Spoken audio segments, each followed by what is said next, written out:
Everyone, welcome to our channel फॉन physics. आज की इस वीडियो में हम एनसीईआरटी प्रॉब्लम डिस्कस करेंगे। मैग्नेटिज्म एंड मैटर के अंदर, इस चैप्टर के अंदर जितना हम पढ़ चुके हैं उससे रिलेटेड जो प्रॉब्लम्स होगी, अनसॉल्व प्रॉब्लम एनसीईआरटी, वो हम यहाँ पर करेंगे। तो मैं चाहूँगा कि आप भी अपनी एनसीईआरटी की बुक निकाल लें और उनके अनसॉल्व प्रॉब्लम जो है वो पढ़ना स्टार्ट करें मैग्नेटिज्म एंड मैटर चैप्टर के। तो इसमें सबसे पहले आप फर्स्ट और सेकंड प्रॉब्लम को छोड़ दीजिए, ये अर्थमैटिज्म से रिलेटेड है, अभी हुआ नहीं है ये हमारा टॉपिक। प्रॉब्लम नंबर थर्ड पढ़िए। जो भी कुछ पढ़ चुके हैं इनका थोड़ा बहुत ये फॉर्मूले जो आपके सामने लिखे हुए आइडिया होगा कि इसके लिए मैंने फॉर्मूले लिख रखे हैं आपको। तो पढ़ना स्टार्ट कीजिए। 5.3 प्रॉब्लम।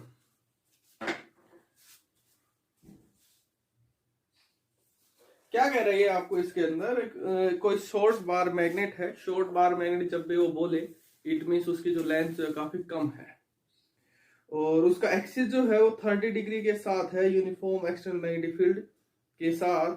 कितना एक्सटर्नल मैग्नेटिक फील्ड कितना है? 0.25 टेस्ला।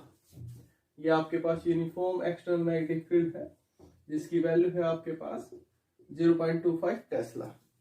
इसके अंदर कोई शॉर्ट बार मैग्नेट है, शॉर्ट बार मैग्नेट, जिसका एंगल जो बन रहा है वो आपका इस मैग्नेटिक फील्ड के साथ वो एंगल बन रहा है 30 डिग्री, इस टाइप से।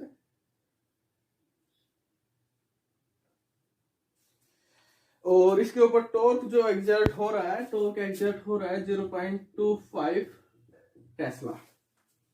तो आपने बताना है मैग्नेटिक मोमेंट इस मैग्नेट का कितना है, ये आपने बताना है। What is the magnetic moment of the bar magnet. तो टॉर्क गिवन है, मैग्नेटिक फील्ड गिवन है, एक्सटर्नल मैग्नेटिक फील्ड गिवन है आपके पास 0.25 टेस्ला। सॉरी, ये एक्सटर्नल मैग्नेटिक फील्ड है 0.25 टेस्ला और टॉर्क है आपके पास, टॉर्क जो लग रहा है वो कितना लग रहा है हमारे पास 4.5 इंटू 10⁻⁻² जूल या न्यूटन मीटर। एक ही बात है।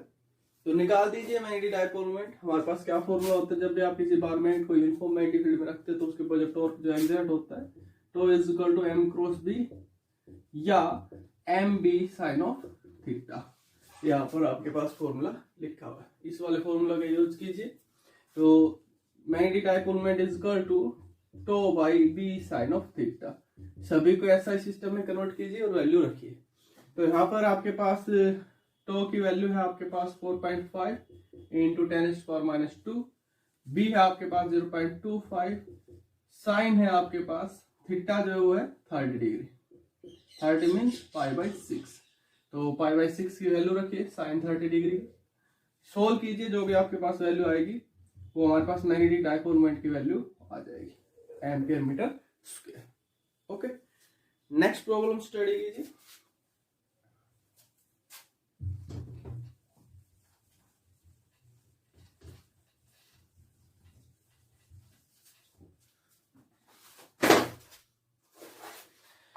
नेक्स्ट प्रॉब्लम में वो आपसे क्या कह रहा है कि कोई शॉर्ट बार मैग्नेट है जिसका मैग्नेटिक डायपोल मोमेंट आपको गिवन है। इसने स्मॉल एम से रिप्रेजेंट कर रखा है, हम रिप्रेजेंट करते हैं कैपिटल एम से। 0.32 जूल पर टेस्ला। जूल पर टेस्ला भी इसकी यूनिट होती है और एम्पियर मीटर स्क्वायर भी इसकी यूनिट होती है। ये भी बता देते हैं कैसे आती है। जैसे अभी हमारे पास फॉर्मूला आया था tau is equal to mb sine of theta. तो यहां से मैग्नेटिक डायपोल मोमेंट की वैल्यू निकालते हैं तो tau by b sine of theta. तो यहां से आपके पास जो है टॉर्क जो है वो क्या होता है हमारे पास जूल। टॉर्क को हम किस में मेजर करते हैं? जूल के अंदर। और ये आपके पास क्या होता है? टेस्ला। जूल में मेजर कर सकते हैं, न्यूटन मीटर में मेजर कर सकते हैं, एक ही तो बात है। न्यूटन मीटर, न्यूटन फोर्स की, ये डिस्प्लेसमेंट की। तो फोर्स इंटू डिस्प्लेसमेंट आपके पास क्या होता है? Work done. Work done means joule. तो जूल एंगल की कोई यूनिट नहीं, तो मैग्नेटिक डायपोल मोमेंट की क्या यूनिट हो जाती है? जूल पर टेस्ला। तो जूल पर टेस्ला भी लिख सकते हो, न्यूटन मीटर पर टेस्ला भी लिख सकते हो, एम्पियर मीटर स्क्वायर भी लिख सकते हो। ओके, तो ये इसका मैग्नेटिक डायपोल मोमेंट गिवन है शॉर्ट बार मैग्नेट का। और उसको भी यूनिफॉर्म मैग्नेटिक फील्ड में रखा हुआ है। कितने यूनिफॉर्म मैग्नेटिक फील्ड में रखा हुआ है? 0.15 टेस्ला के अंदर रखा हुआ है। अब कह रहे हो बार मैग्नेट जो है फ्री है रोटेट करने के लिए, फ्री है और उसको प्लेन ऑफ फील्ड में है वो, तो which orientation correspond to stable and unstable equilibrium, तो कौन सा ओरिएंटेशन उसका स्टेबल इक्विलिब्रियम को कोरस्पॉन्ड करेगा, कौन सा अनस्टेबल को करेगा। और आपको ये भी बतानी है what is the potential energy of the magnet in each case. तो आपको जो अनस्टेबल स्टेबल जो इक्विलिब्रियम देखने को मिलता है, कब देखने को मिलता है, जब वहां पर थीटा जो है बार मैग्नेट का एंगल, बार मैग्नेट जो है मैग्नेटिक फील्ड के साथ अगर अलाइन होती है, वहां पे थीटा अगर 0 डिग्री है तो स्टेबल इक्विलिब्रियम होता है। अगर वहां पर थीटा 180 है तो वहां पर आपके पास अनस्टेबल इक्विलिब्रियम देखने को मिलता है। तो ये आपके पास स्टेबल इक्विलिब्रियम की सिचुएशन है, ये आपके पास अनस्टेबल इक्विलिब्रियम की आपके पास सिचुएशन होती है। अभी आपने इन दोनों के लिए ये और बताना है कि पोटेंशियल एनर्जी कितनी है। तो देखिए उसने क्या कहा है कि वो मैग्नेट जो है, हमारे पास जो पोटेंशियल एनर्जी का जो फॉर्मूला जो होता है वो लिख देता हूं पहले। Potential energy is equal to minus mb cos of theta 2 minus cos of theta 1, यही फॉर्मूला हमारे पास होता है। थीटा 1 जिस एंगल पे वो पहले प्रेजेंट है, थीटा 2 जिस एंगल पे हमें लेकर के जाना है। तो हमें इन दोनों केसेस में ये तो पता है कि हमें किस एंगल पे लेकर के जाना है, किस एंगल पे लेकर के जाना है। स्टेबल इक्विलिब्रियम में तो थीटा 2 होगा 0 डिग्री, जब वो 0 डिग्री पे पहुंच जाएगा तो स्टेबल इक्विलिब्रियम में पहुंच जाएगा। अनस्टेबल इक्विलिब्रियम में जब थीटा 180 डिग्री पे जब वो हो जाएगी तो अनस्टेबल इक्विलिब्रियम हो जाएगा, मतलब जब थीटा 2 180 डिग्री है तो आपके पास अनस्टेबल इक्विलिब्रियम। लेकिन क्वेश्चन ये आता है यहाँ पर थीटा 1 क्या ले, तो अब उसने क्या कहा है कि वो free to rotate, freely rotate कर सकती है। तो जब भी ऐसा क्वेश्चन आता है फ्री टू रोटेट, तो फ्रीली जब वो रोटेट करती है तो उसके ऊपर सबसे ज्यादा टॉर्क जो लगता है वो कब लगता है, जब वहां पे थीटा की वैल्यू 90 डिग्री हो, तो वो आसानी से फ्रीली रोटेट कर सकती है। तो यहाँ पर आप थीटा 1 को जो है ऐसे क्वेश्चन में 90 डिग्री लेकर के चलोगे हमेशा। तो थीटा 1 जो है आपने क्या लेकर के चलना है, 90 डिग्री। थीटा 2 जो है वो स्टेबल इक्विलिब्रियम के लिए 0 डिग्री और अनस्टेबल इक्विलिब्रियम के लिए 180 डिग्री। अब वैल्यू पुट कीजिए, सोल्व कीजिए, पोटेंशियल एनर्जी निकालिए। पहले वाले केस के लिए माइनस m कितना है 0.32, b कितना है 0.15, कोस थीटा 2 कहां पर लेकर के जाना है 0 डिग्री पे, माइनस कोस थीटा 1, 90, कोस 90 कितना होता है 0, कोस 0 कितना होता है 1। तो potential energy is equal to minus के, ये हो गया 1, ये हो गया 0, जो भी आएगा आपके पास मल्टीप्लाई करने के बाद माइनस के अंदर ये आएगा जूल। माइनस का क्या मतलब है, आपको उसको लेके जाने की जरूरत नहीं है, वो अपने आप ही चला जाएगा। जैसे आपके पास है magnetic field, uniform magnetic field, वो ऐसे है, तो यहाँ पर वो ऐसे जो है वो अपने आप, माइनस का मतलब अपने आप यहाँ पर आपके पास पहुंच जाएगा, ये साउथ ये नॉर्थ। ओके, दूसरे केस में अनस्टेबल इक्विलिब्रियम पहुंचाने के लिए कितनी एनर्जी होगी वहां पर, माइनस m 0.32, b 0.15, कहां पे पहुंचाना है 180 डिग्री पे, और पहले कहां पे था 90 पे। कोस 90 हो गया 0, कोस 180 कितना होता है माइनस का 1, तो माइनस 1 और माइनस ये आगे माइनस माइनस प्लस, तो आपके पास कितना हो जाएगा, इतना वर्क डन आपको करना पड़ेगा। प्लस का क्या मतलब, ये आपको करना पड़ेगा, अपने आप ही नहीं जाएगा। इसको जब आप ऐसे लेकर के जाओगे तो ये अपने आप नहीं जाएगा, आपको इतना वर्क डन इसके ऊपर करना पड़ेगा। ओके, नेक्स्ट क्वेश्चन स्टडी कीजिए।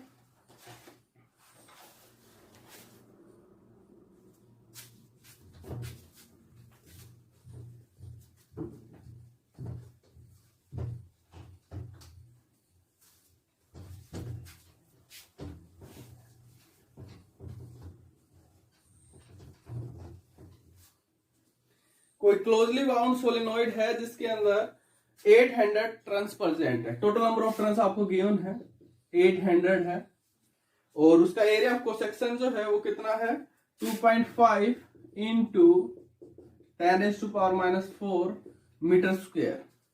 करंट जो पास हो रहा है सोलेनोइड में कितना पास हो रहा है 3 एम्पियर। तो एक्सप्लेन कीजिए कि वो किस सेंस में बार मैग्नेट की तरह बिहेव करती है, और ये भी बताना है कि उसके एसोसिएटेड वहां पर मैग्नेटिक डायपोल मोमेंट की वैल्यू कितनी है। तो एक्सप्लेन तो हम कर चुके हैं, जो आप मैग्नेटिक डायपोल मोमेंट जब आप फाइंड आउट करते हैं magnetic field on its axis, और बार मैग्नेट की वजह से जो हमें मैग्नेटिक फील्ड देखने को मिलता है वो सेम देखने को मिलता है। और वही जैसे हमारे पास बार मैग्नेट में नॉर्थ पोल साउथ पोल होते हैं, बिल्कुल सेम वैसे सोलनॉइड में नॉर्थ पोल साउथ पोल होते हैं। तो ये तो आपका आर्टिकल हो गया पूरा का पूरा। अब उसने पूछा है मैग्नेटिक डायपोल मोमेंट और बता दीजिए। तो क्या होता है आपके पास M is equal to NIA, जिस केस में करंट हो उस केस में ये नंबर ऑफ टर्न्स अगर एक है तो only IA, number of turns अगर गिवन है तो NIA। अगर मैग्नेट के लिए निकालते हो तो small m into 2L, small m is pole strength, 2L is the distance of between two poles, या सिंपली आप बोल सकते हैं length of the magnetic dipole और बार मैग्नेट। तो अब ये यहाँ पर आपके पास ये वाला केस है, तो इसमें आपके पास क्या हो जाएगा, number of turns 800, current 3 ampere, area 2.5 into 10⁻⁴। Solve करने के बाद जो भी आपके पास आएगा वो आपके पास हो जाएगा मैग्नेटिक डायपोल मोमेंट, जूल पर टेस्ला या ampere metre square. Next question study कीजिए। इसी में ही कह रहा है कि अगर सोलेनोइड जो है, जो अभी हमने जो एक्सरसाइज की है, वो फ्री टू टर्न, वो टर्न कर सकती है वर्टिकल डायरेक्शन के अंदर, यूनिफॉर्म मैग्नेटिक फील्ड वहां पर अप्लाई कर दिया, उसको यूनिफॉर्म मैग्नेटिक फील्ड में रख दिया। यूनिफॉर्म मैग्नेटिक फील्ड की जो वैल्यू है वो आपके पास कितनी है, 0.25 टेस्ला। इसके ऊपर अप्लाई कर दिया मैग्नेटिक फील्ड, या हम कहें उस सोलेनोइड को मैग्नेटिक फील्ड में रख दिया 0.25 टेस्ला यूनिफॉर्म मैग्नेटिक फील्ड में। तो अब आपने बताना है कि उसके ऊपर कितना टॉर्क लगेगा उस सोलेनोइड पे। टॉर्क की वैल्यू आपने वहां पर फाइंड आउट करनी है, और एंगल जो बन रहा है उसका मैग्नेटिक फील्ड के साथ वो 30 डिग्री का बन रहा है। एंगल जो बन रहा है मैग्नेटिक फील्ड के साथ 30 डिग्री का। तो फिर से वही सोलेनोइड जो बार मैग्नेट की तरह बिहेव कर रही है, तो बार मैग्नेट को जब आप यूनिफॉर्म मैग्नेटिक फील्ड में रखते हैं तो उस पर कितना टॉर्क लगता है, M क्रॉस B या MB साइन ऑफ थीटा। तो यहाँ पर आपने मैग्नेटिक डायपोल मोमेंट की वैल्यू फाइंड आउट कर ली थी, जो भी आई थी आपके पास NIA B इतने अप्लाई कर रखा है उसने, साइन ऑफ थीटा, थीटा यहाँ पर कितना है आपके पास π/6। ठीक है, सारी वैल्यू पुट कीजिए जो भी आपके पास आई थी, N की जो भी आई थी मैग्नेटिक डायपोल मोमेंट आपके पास 800 into 3 into 2.5 into 10⁻⁴ into 0.25 into sine of 30, sine 30 जो भी आपके पास होता है 1/2। तो इसको सोल्व कीजिए और आपके पास जो भी आंसर आएगा वो आपके पास आ जाएगी टॉर्क की वैल्यू, न्यूटन मीटर या जूल। इतना टॉर्क उस सोलेनोइड पे लगेगा। ओके, नेक्स्ट क्वेश्चन स्टडी कीजिए। नेक्स्ट प्रॉब्लम में वो आपसे क्या कह रहा है, आपके पास कोई बार मैग्नेट है जिसका मैग्नेटिक मोमेंट गिवन है 1.5 जूल पर टेस्ला, और वो यूनिफॉर्म मैग्नेटिक फील्ड के साथ अलाइन है, मतलब उसी डायरेक्शन में थीटा की जो वैल्यू है वो 0 डिग्री है, और वहां पर यूनिफॉर्म मैग्नेटिक फील्ड जो है वो कितना है 0.22 टेस्ला। तो आपने बताना है कि आपको कितना वर्क करना पड़ेगा एक्सटर्नल टॉर्क की हेल्प से उस मैग्नेट को टर्न करने के लिए। कहां पर टर्न करना है, normal to the field direction, field direction के नॉर्मली, और opposite to the field direction, field direction के अपोजिट। मतलब एक केस में आपने उसको पहुंचाना है 0 डिग्री से 90 डिग्री के ऊपर, दूसरे केस में पहुंचाना उसको 0 डिग्री से 180 डिग्री के ऊपर। ओके, तो पहले इस केस को कर लेते हैं। तो स्टार्टिंग में वो है उसी के साथ अलाइन है, मैग्नेटिक फील्ड के साथ अलाइन है, थीटा 10 डिग्री है, ये आपके पास यूनिफॉर्म मैग्नेटिक फील्ड था। स्टार्टिंग में वो बार मैग्नेट ऐसे ही रखी हुई थी, ये इसका साउथ पोल, ये नॉर्थ पोल ऐसे। तो यहां पर अब आपने इसको एक बार तो पहुंचाना है इस ऐसे 90 डिग्री पे नॉर्मली, और एक बार पहुंचाना है इसको ऐसे 180 पे। तो थीटा 10 है, थीटा 2 फर्स्ट केस में कितना होगा 90 डिग्री। तो अप्लाई कर दीजिए, कितना वर्डन आपको करना पड़ेगा, -MB cos of theta 2 minus cos of theta 1। Okay, तो work done is equal to -1.5 into 0.22 into cos of 90 minus cos of 0। तो ये आपके पास आ गया -1.5 into 0.22 into cos 90 0, cos 0 1, minus का है -1, ये आपके पास हो जाएगा प्लस का। तो जो भी आपके पास आंसर आएगा इतना वर्डन आपको वहां पर करना पड़ेगा। प्लस का आ रहा है मतलब आपको करना पड़ेगा, अपने आप नहीं जाएगा। दूसरे केस में आपने उसको पहुंचाना है theta is equal to 180 degree के ऊपर, अनस्टेबल में पहुंचाइए। थीटा 2 हो जाएगा अब आपके पास 180 डिग्री, थीटा 2 हो जाएगा आपके पास 180 डिग्री। 180 कितना होता है माइनस का 1, तो ये आपके पास कितना हो जाएगा 1 माइनस के 1.5 इंटू 0.22 -1 -1 को 0 कितना होता है प्लस का 1, ये माइनस है माइनस -1 -1 -2 माइनस प्लस का 2, तो 2 टाइम आपको अब ये इतना वर्डन यहाँ पर आपको करना पड़ेगा जूल के अंदर। सोल्व करने के बाद जो भी आपके पास वैल्यू आएगी सोल्व इसको कर लीजिए। ओके, नेक्स्ट पार्ट में क्या कह रहा है, इसी के पार्ट में कह रहा है कि टॉर्क भी बताइए दोनों केसेस के अंदर टॉर्क कितना इस बार मिनट पे लग रहा है। जब आप 90 पे है तब, 180 पे है तब, तो टॉर्क का फॉर्मूला अप्लाई कर दीजिए।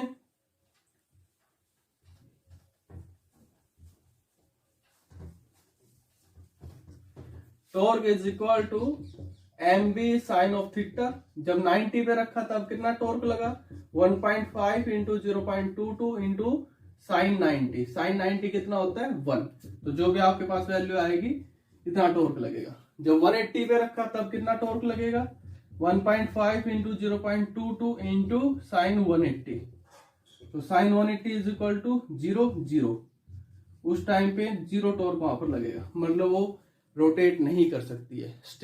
इक्विलिब्रियम जो अनस्टेबल है लेकिन वो रोटेट नहीं कर सकती, ऐसे ऐसे ही रहेगी। नेक्स्ट क्वेश्चन स्टडी कीजिए।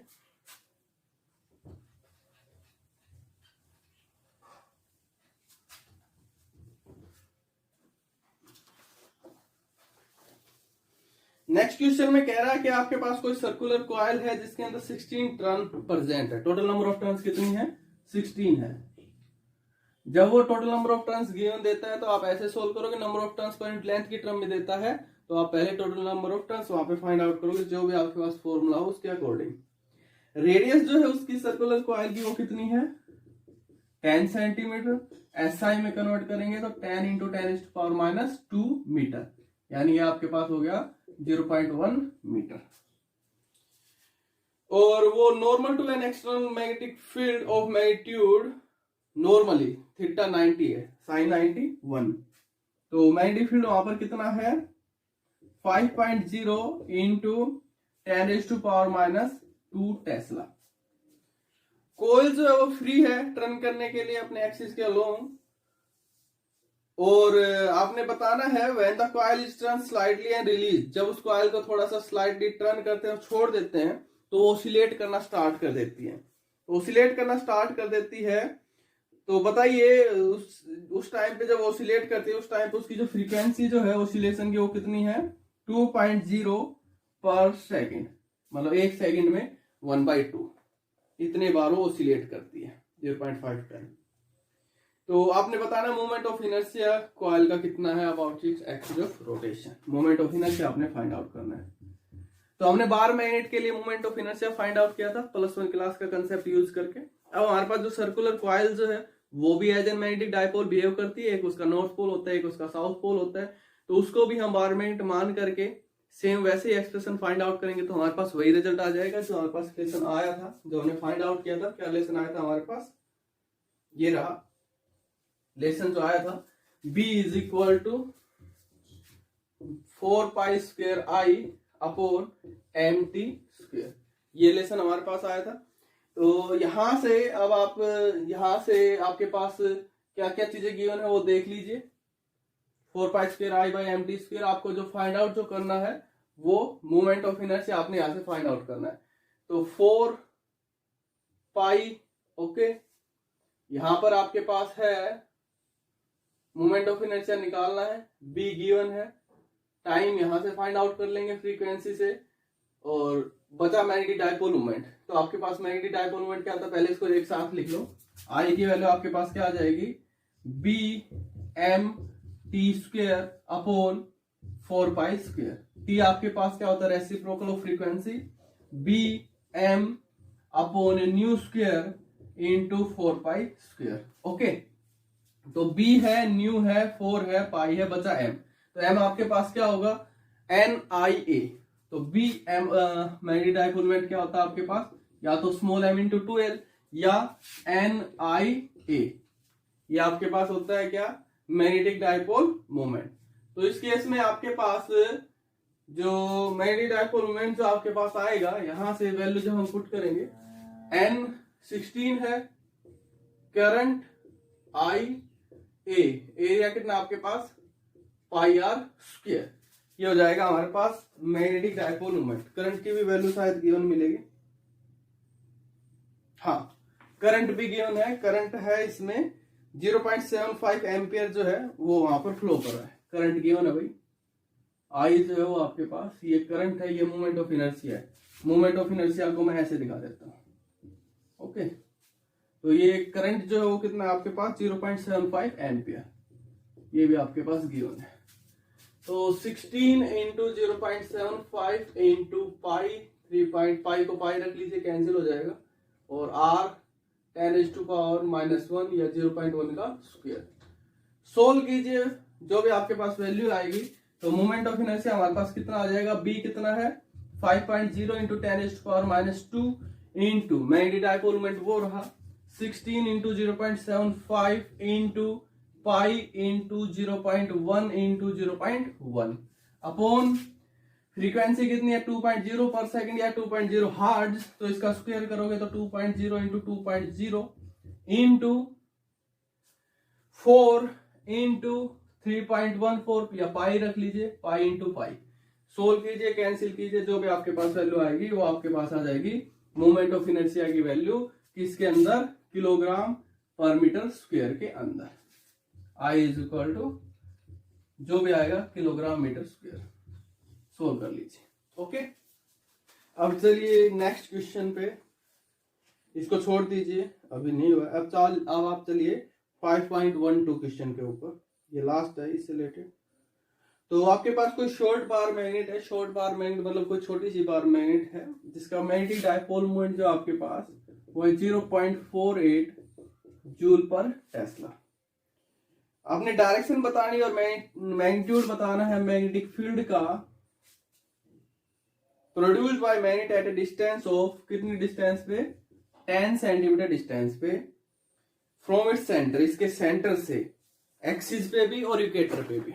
ये आपके पास कोई बार मैग्नेट है, शॉर्ट बार मैग्नेट है, अप्रोक्सीमेट 1 सेंटीमीटर 0.1 सेंटीमीटर, यहां से इसके सेंटर से यहां पर 10 सेंटीमीटर डिस्टेंस पे बताइए कितना मैग्नेटिक फील्ड देखने को मिलेगा, एक्सिस पे as well as its equator. Same इतनी ही 10 सेंटीमीटर पे यहां पर बताइए आपको कितना मैग्नेटिक फील्ड आपको देखने को मिलेगा।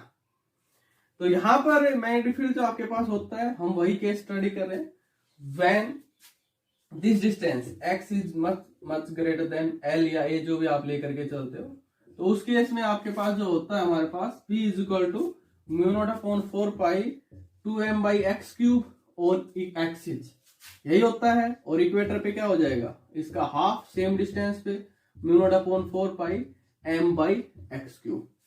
तो दूसरा जो फॉर्मूला आया था जिसके अंदर हम इसका भी यूज करते हैं, ये वाला डिस्टेंस का, मैग्नेटिक डायपोल लेंथ का, उससे आप खुद करके मेरे को बताएंगे कितना डिफरेंस आता है। तो इससे हम करते हैं एक्सिस पे, तो 10⁻⁷ इंटू 2 इंटू 0.48 अपॉन सेंटीमीटर को मीटर में कन्वर्ट करोगे 0.1 मीटर, फिर आपके पास 0.1 का क्यूब। सोल्व करने के बाद जो भी आपके पास वैल्यू आएगी वो हमारे पास आ जाएगा मैग्नेटिक फील्ड, ओके।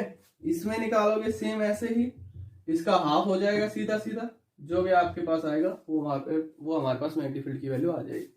डायरेक्शन और बतानी है, डायरेक्शन बतानी है तो यहाँ पर आप अज्यूम करके चलोगे, जैसे ये नॉर्थ पोल है, ये साउथ पोल है, तो इसके लिए अगर आप डायरेक्शन देखोगे, यहाँ पर नॉर्थ पोल है तो उसके लिए इधर की डायरेक्शन में ये नॉर्थ पोल इधर जाएगा, साउथ इधर जाएगा, तो नॉर्थ इसके नजदीक है, नॉर्थ यहाँ पर इसके नजदीक है, तो उस केस में डायरेक्शन जो मिलेगी आपको ऐसे मिलेगी बाहर की साइड। अगर इस साइड आप साउथ लेकर के चल रहे हो, इधर की साइड नॉर्थ लेकर के चल रहे हो, यहाँ पर नॉर्थ मान करके चल रहे हो, उस केस में ये इसके नजदीक हो जाएगा, उस केस में इधर की साइड। आपने दोनों केस अप्लाई करके बताने पड़ेंगे एक्सिस पे। इक्वेटर पे देखोगे, इक्वेटर पे देखोगे सेम वैसे ही आपके पास एक की वजह से देखने को मिलेगा, जैसे इधर की साइड, दूसरे की वजह से आपको देखने को मिलेगा इधर की साइड, जो नेट जो आएगा फील्ड आपका इधर की साइड आपको देखने को मिलेगा, या तो ऐसे या ऐसे, ओके। इस टाइप से आपको देखने को यहाँ पर मिलता है। Vertical component cancel out, horizontal component आपको यहाँ पर मैग्नेटिक फील्ड देखने को मिलेगा। तो इतने कीजिए, बाकी जो है वो नेक्स्ट आर्टिकल कराने के बाद करेंगे।